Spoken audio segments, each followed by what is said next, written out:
Salut la famille, la nation. Je bénis et remercie le nom du Seigneur Jésus-Christ de Nazareth qui nous a soutenus dans le jeûne, la prière, la sanctification et la méditation. Et je bénis aussi son nom pour ceux et celles qui n'ont pas pu le faire. Et j'aimerais que demain nous tous nous rendons dans une église, dans une assemblée.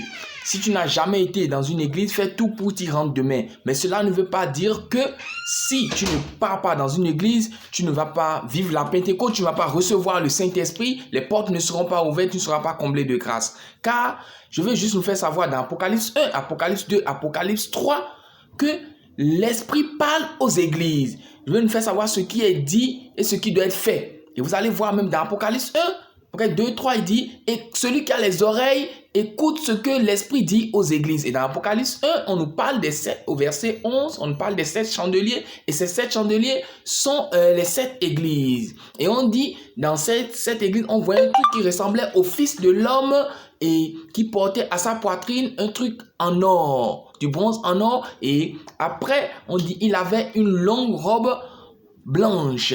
Et sur sa tête et ses cheveux, c'était comme de la laine. Et ses yeux ressemblaient à du feu, le feu du Saint-Esprit que nous allons vivre demain, recevoir demain. Et quand on vient à Apocalypse 2, on voit, il nous dit, voilà, l'Esprit dit aux églises qu'au vainqueur, il va lui donner de la nourriture, l'arbre de vie. Il va lui donner de la nourriture, de l'arbre de vie qui est dans le paradis, les cieux.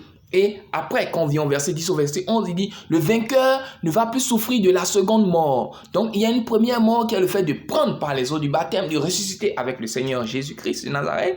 Et quand on poursuit au verset 16-17, il dit, au vainqueur, il va donner un caillou. Et dans ce caillou, il va écrire un nouveau nom que personne ne connaît si c'est celui qui l'a reçu. Donc, ça veut dire à notre naissance, quand nos parents nous donnent un nom. Donc, il est important de recevoir, reconnaître Jésus comme Seigneur Sauveur de sa vie pour changer son nom, recevoir ce caillou, recevoir un nouveau nom qui va tout changer dans ta vie. Et aussi, quand on poursuit, il dit au vainqueur, au verset 28-29, il va donner l'étoile du matin. Et dans Apocalypse 3, il dit au vainqueur, il va construire un pilier dans les cieux et il va mettre au vainqueur son nom, le nom de Dieu, et il va lui donner une nouvelle résidence qui est la nouvelle Jérusalem. Et au vainqueur, il va lui faire asseoir avec lui dans les cieux. Partagez la vidéo pour que tout le monde entier reçoive et que demain on fasse tout pour être dans une église, dans une assemblée, pour comprendre et vivre tout cela.